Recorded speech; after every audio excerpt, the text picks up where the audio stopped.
Assalamualaikum students, welcome to Learn and Teach by Sidra and this is Sidra Amir.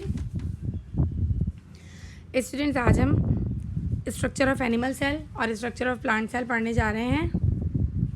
ये जो diagram आपको नज़र आ रही है ये एनिमल सेल की है और ये दूसरी डायग्राम ये प्लांट सेल की है। इंटरनल स्ट्रक्चर है इनका।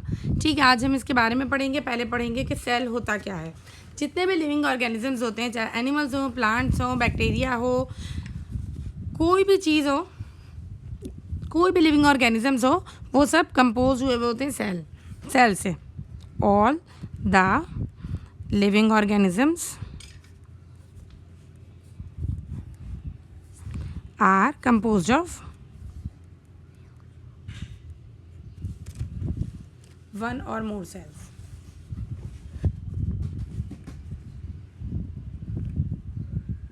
ठीक है, जितने भी लिविंग ऑर्गेनिजम्स होते हैं या तो वो एक सेल से बने होंगे या फिर एक से ज़्यादा सेल से मिलकर बने होंगे।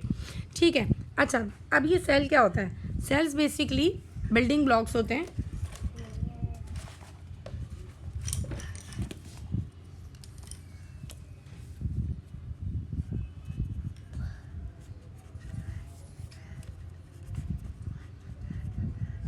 सेल्स बिल्डिंग ब्लॉक्स होते हैं जो कि किसी भी ऑर्गेनिज्म को, लिविंग ऑर्गेनिज्म को मेकअप करते हैं। ठीक है, बनाते हैं मिलके।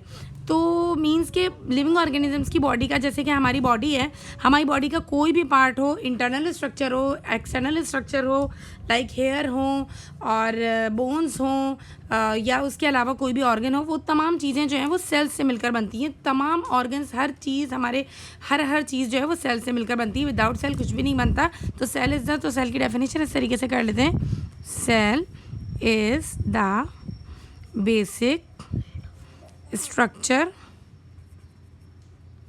Of life. मतलब कोई भी ऐसी चीज़ जिसमें लाइफ मौजूद है उसका बेसिक स्ट्रक्चर जो है वो क्या होगा? सेल होगा। मीन्स कि सेल से ही मिलकर आगे जाके वो चीज़ बनेगी। जिस तरीके का सेल मैंने आपको अभी यहाँ पर शो करवाया था, ये प्लांट्स बनेंगे तो इस तरीके के सेल से मिलकर बनेंगे और एनिमल का लाइक फॉर्मेशन होगी तो वो इस तरीके के सेल से मिलकर बनेगी। अच्छा, अब इसके बाद सेल के अंदर आपको यहाँ पर नज़र आ रहा होगा कुछ ऑर्गेनील्स होते हैं। ठीक है, सेल के अंदर क्या होता है? कुछ ऑर्गेनील्स होते हैं जो कि मिलके लाइक सेल के अंदर की चीज़ें होती हैं, सेल ऑर्गेनील्स कहलाती हैं। उनमें साइटोप्लाज्म होता है। जो ब्लू कलर का आपको चीज़ नज़र आ रही है ये साइटोप्लाज्म है। ग्रीन कलर के वैक्यूल्स हैं और ये रेड कलर में आपको माइटोकॉन्ड्रिया नज़र आ रहा है। इधर एंडोप्लाज्मिक रेटिकुलम है, बाहर सेल मेम्ब्रेन मौजूद है, न्यूक्लियस है, ये गोल्जी बॉडीज़ मौजूद हैं। ठीक है, ये तमाम क्या हैं? ये इंटरनल स्ट्रक्चर्स हैं जो कि एक सेल के अंदर मौजूद होते हैं। और प्लांट सेल का स्ट्रक्चर जो होता है एनिमल सेल के स्ट्रक्चर से थोड़ा सा डिफरेंट होता है इस हिसाब से कि ये देखें यहाँ पर ये जो इरेगुलर सा एक शेप है और ये इसकी आउटर मेम्ब्रेन जो है वो कहलाती है सेल मेम्ब्रेन। एनिमल सेल में आउटर मेम्ब्रेन जो होती है वो सेल मेम्ब्रेन होती है, जबकि प्लांट्स को सपोर्ट की ज़्यादा ज़रूरत होती है प्लांट सेल को। इस वजह से उसमें सेल मेम्ब्रेन की जो लाइट ग्रीन कलर की नज़र आ रही है ये है। इसके बाहर भी एक वॉल मौजूद है जिसे हम कहते हैं सेल वॉल। एक और सपोर्ट की चीज़ मौजूद है जिसे हम क्या कह रहे हैं? सेल वॉल कह रहे हैं। ठीक है, मींस के प्लांट को सपोर्ट करने के लिए दो हमारे पास स्ट्रक्चर्स हैं, एक सेल मेम्ब्रेन है और एक सेल वॉल है। और एनिमल सेल में सिर्फ सेल मेम्ब्रेन मौजूद होती है, उसकी आउटर स्ट्रक्चर, इसका आउटर स्ट्रक्चर सेल मेम्ब्रेन और उसका आउटर स्ट्रक्चर सेल वॉल हो जाएगा। ठीक है, सबसे पहले हम सेल मेम्ब्रेन के बारे में पढ़ते हैं। That what is cell membrane.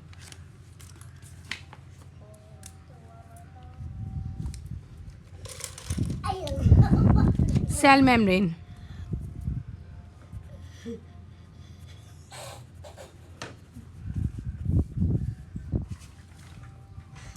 Membrane cell membrane क्या होती है? सेल मेम्ब्रेन का दूसरा नाम जो है वो हम क्या भी कहते हैं? इसको प्लाज्मा मेम्ब्रेन भी कहते हैं, ऑल्सो नोन एज।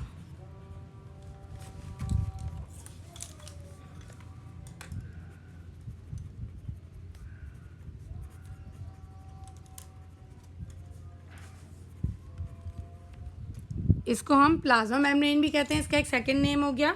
ठीक है, ये जो होती है ना सेल मेम्ब्रेन की सेलेक्टिवली परमिएबल मेम्ब्रेन होती है या सेमी परमिएबल मेम्ब्रेन होती है। सेमी भी कह सकते हैं, सेलेक्टिवली भी कह सकते हैं। सेमी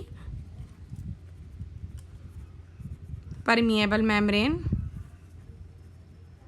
ठीक है, semi permeable membrane. Semi permeable membrane का मतलब ये होता है कि इससे अंदर और बाहर जाने के लिए कुछ लाइक वो जो सेलेक्टिवली परमिएबल मेम्ब्रेन या सेमी परमिएबल मेम्ब्रेन का मतलब ये कि अंदर और बाहर सेल के कुछ सेलेक्टेड चीज़ें ही जा सकती हैं। ऐसा नहीं है कि कोई भी चीज़ सेल के अंदर या कोई भी चीज़ सेल के बाहर चली जाएगी। मीन्स कि ये सेलेक्ट करती है कि कौन सी चीज़ें जो हैं अंदर जा सकती हैं और कौन सी सेल के बाहर आ सकती हैं। ऐसा नहीं है कि सेल का न्यूक्लियस ही सेल से बाहर आ जाए, या ऐसा नहीं है कि सेल में से लाइक बॉडी में से कोई भी सी चीज़ जो है सेल के अंदर चले जाए। तो ये therefore this membrane is called as semi permeable membrane. ठीक है, और इसका काम ये होता है कि ये सेल का इंटीरियर को सेल के एक्सटर्नल एनवायरनमेंट से बचा के रखती है। It separates cells interior from the cells external environment।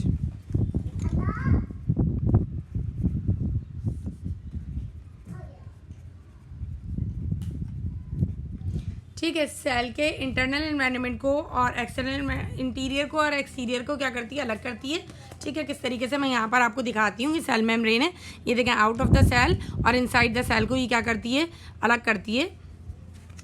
ये सेल मेम्ब्रेन कहलाती है। ठीक है, और सेमी परमिएबल मेम्ब्रेन होती है। सेमी परमिएबल मेम्ब्रेन का मतलब ये कि ये वो मेम्ब्रेन है जो कि सेलेक्ट करेगी कि what things can go inside और आउटसाइड ऑफ द सेल। ठीक है, ये हमारा सेल मेम्ब्रेन हो गया। और सेल मेम्ब्रेन जो है वो किन चीज़ों से मिलकर बनती है? सेल मेम्ब्रेन 3 चीज़ों से मिलकर बनती है। Cell membrane is composed of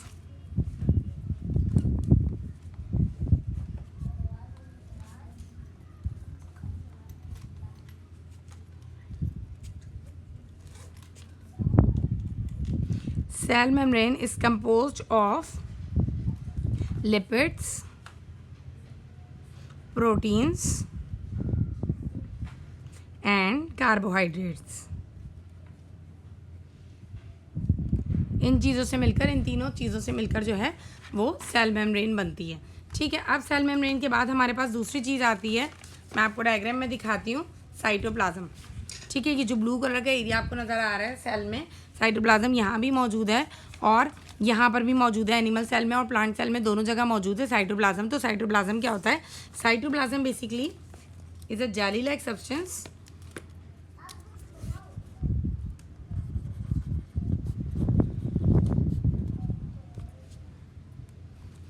cytoplasm जो होता है, साइटोप्लाज्म जो होता है वो एक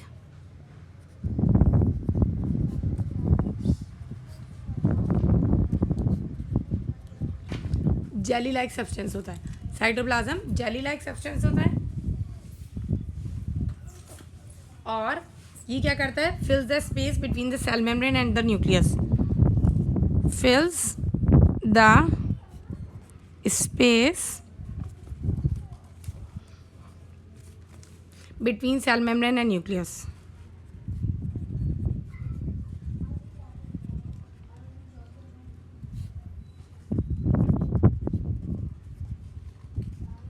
ठीक है, ये सेल मेम्ब्रेन और न्यूक्लियस के बीच का स्पेस जो होता है ये फिल करता है।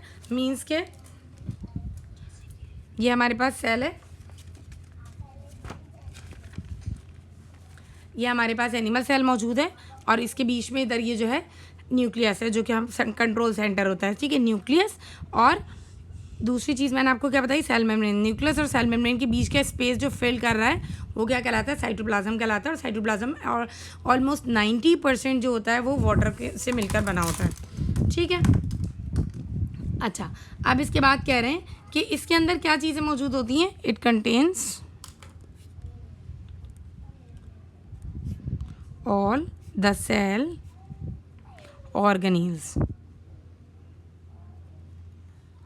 ठीक है, ये तमाम सेल के ऑर्गेनील्स को होल्ड करके रखता है। इसी के अंदर तमाम सेल ऑर्गेनील्स होते हैं जो कि मैंने आपको यहाँ पर दिखाया डायग्राम में कि न्यूक्लियस और vacuoles, Golgi bodies and mitochondria, endoplasmic reticulum, ये तमाम चीज़ें जो होती हैं साइटोप्लाज्म के अंदर ही मौजूद होती हैं। ठीक है, अब इसके बाद आती है कि जो आपको एक लाइक येलोइश स्ट्रक्चर नज़र आ रहा है राउंड शेप का, ये होता है हमारा न्यूक्लियस। ठीक है, दोनों सेल्स में मौजूद है, यहाँ पर भी मौजूद है और ये एनिमल सेल में भी मौजूद है, प्लांट सेल में भी मौजूद है। प्लांट सेल का स्ट्रक्चर मैं आपको अभी शो करवा रही हूँ, उसमें भी ये वाला जो राउंडेड स्ट्रक्चर है, जिसके सराउंडिंग में आपके पास जो है एंडोप्लाज्मिक रेटिकुलम मौजूद है ब्लू कलर का, ठीक है। This is called as the nucleus of the cell.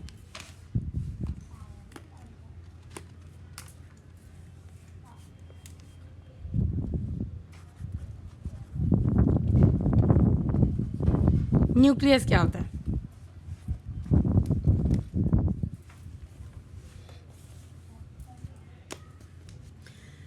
Nucleus को हम control centre of the cell भी कहते हैं।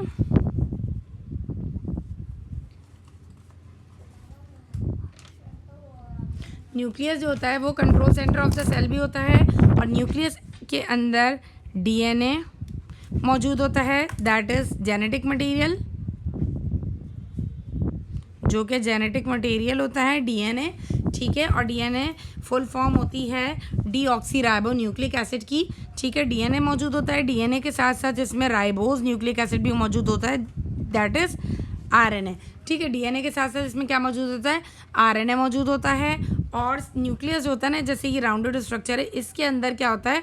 ये धागेनुमा स्ट्रक्चर्स होते हैं, जिन्हें हम क्या भी कहते हैं? क्रोमोसोम्स कहते हैं।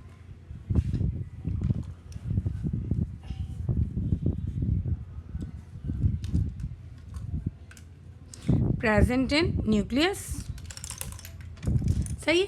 लाइक क्रोमोसोम्स भी इसी में मौजूद होते हैं, जो कि हिस्सा लेते हैं बाद में सेल डिवीजन में। सेल डिवीजन हमारे पास दो तरह की होती है, एक होती है माइटोसिस, ये एक लंबा टॉपिक है, और दूसरी होती है मियोसिस। एक होती है माइटोसिस और दूसरी होती है मियोसिस, ठीक है। माइटोसिस और मियोसिस, इस सेल डिवीजन में हमारे पास क्रोमोसोम्स जो होते हैं वो हिस्सा लेते हैं, ठीक है। अब इसके बाद नेक्स्ट स्ट्रक्चर है, that is vacuole.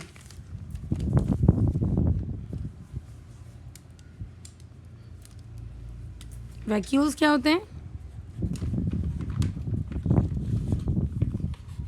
Plant cell और एनिमल सेल दोनों में ही मौजूद होते हैं।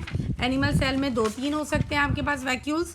ये प्लांट सेल है, पहले मैं प्लांट सेल का वैक्यूल आपको दिखाती हूँ। जो लार्ज स्ट्रक्चर आपको नज़र आ रहा है ना, ये स्ट्रक्चर जो है ये वैक्यूल है। प्लांट सेल में एक बड़ा वैक्यूल मौजूद होता है, जो कि अपने अंदर फूड, वाटर, न्यूट्रिएंट्स वगैरह जो हैं स्टोर करके रखता है, ठीक है। और इसका काम जो होता है, ये वेस्ट रिमूवल में अपना रोल प्ले करता है। और दूसरा जो स्ट्रक्चर है, आपको मैं एनिमल सेल का भी दिखा देती हूँ। एनिमल सेल में छोटे छोटे 2-4 ज़्यादा जो होते हैं वैक्यूल्स, एक से ज़्यादा मौजूद हो सकते हैं। वैक्यूल्स एनिमल सेल में और वैक्यूल्स इन प्लांट सेल, ठीक है, दोनों में मौजूद होते हैं। इसके बाद हम दूसरी चीज़ देखते हैं, मैं इसके पॉइंट्स जो हैं वो नोट करवा देती हूँ। प्राइमरी फंक्शन जो होता है इसका स्टोरेज ऑफ फूड होता है, फूड एंड वाटर। और एक और ये रोल प्ले करता है in the waste removal, plays role in the removal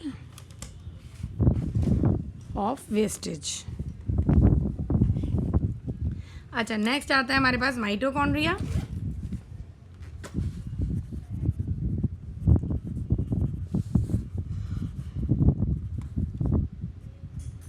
mitochondria क्या होते हैं? मैंने आपको यहाँ पर शो करवाया था अभी। माइटोकॉन्ड्रिया की जो रेड कलर का स्ट्रक्चर आपको नज़र आ रहा है, this is called as mitochondria, ठीक है। ये जो रेड कलर का स्ट्रक्चर आपको नज़र आ रहा है, ये माइटोकॉन्ड्रिया होते हैं, ठीक है। और प्लांट सेल और एनिमल सेल दोनों में मौजूद होते हैं, और इसे हम क्या कहते हैं? They are called as the power house of the cell. Power house of the cell, power house of the cell, जैसे कि अपने नाम से पता चल रहा है, power house of the cell का मतलब ये कि ये प्लांट को एनर्जी प्रोवाइड कर रहे होंगे। एनर्जी कैसे प्रोवाइड करते हैं? दे ब्रेक डाउन फूड, ये फूड का ब्रेक डाउन करवाते हैं, और फिर एंड रिलीज एनर्जी, और फिर क्या करते हैं? एनर्जी को रिलीज करवाते हैं। और एनर्जी किस फॉर्म में रिलीज होती है? In the form of ATP, इसका नाम होता है एडिनोसाइन ट्राइफॉस्फेट, ठीक है। इसकी फॉर्म में जो है ये एनर्जी रिलीज़ करवाता है, जो कि सेल यूज़ करता है फिर उस एनर्जी को, ठीक है। ये आपका स्ट्रक्चर ऑफ एनिमल सेल और स्ट्रक्चर ऑफ प्लांट सेल ये मैंने आपको समझा दिया है। एनिमल सेल और साथ साथ ही इसी में प्लांट सेल भी होगा, क्योंकि ये एनिमल और प्लांट दोनों के ही ऑर्गेनील्स हैं। और साथ के साथ मैंने आपको इसमें बता भी दिया है कि ये क्या चीज़ें होती हैं। और प्लांट सेल और एनिमल सेल में दोनों में डिफरेंस सिर्फ ये है कि प्लांट सेल के पास जो होता है एक और चीज़ मौजूद होती है, वो मैं आपको बता देती हूँ, क्लोरोप्लास्ट। ये सिर्फ प्लांट सेल में मौजूद होता है। क्लोरोप्लास्ट जो है प्लांट सेल में मौजूद होता है। क्लोरोप्लास्ट क्या होता है? ये कलर देता है। It gives colour to the plant. ठीक है, क्लोरोप्लास्ट की 3 टाइप्स होती हैं, क्लोरोप्लास्ट, क्रोमोप्लास्ट और ल्यूकोप्लास्ट। उसमें जो डिफरेंट कलर्स के हिसाब से होता है वो सही है। ग्रीन कलर जो ग्रीन पिगमेंट जो दे रहा होता है प्लांट में वो क्लोरोप्लास्ट दे रहा होता है। वाइट कलर का पिगमेंट जो होता है वो ल्यूकोप्लास्ट देता है। और क्रोमोप्लास्ट बाकी के जो कलर्स होते हैं वो क्रोमोप्लास्ट जो है वो कलर्स देता है। ठीक है, ये आपका क्लोरोप्लास्ट हो गया। प्लांट सेल और एनिमल सेल में अगर आप डिफरेंस की बात करें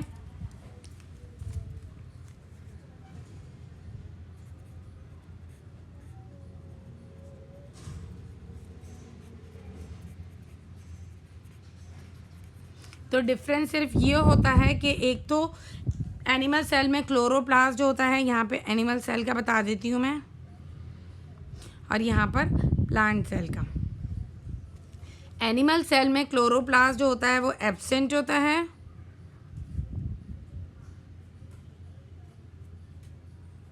और प्लांट सेल में क्लोरोप्लास्ट प्रेजेंट होता है। ठीक है, इसमें जो होती है स्ट्रेंथ आपको एनिमल सेल में सिर्फ सेल मेम्ब्रेन होती है स्ट्रेंथ देने के लिए, सपोर्ट के लिए। और यहाँ पर सेल मेम्ब्रेन के साथ साथ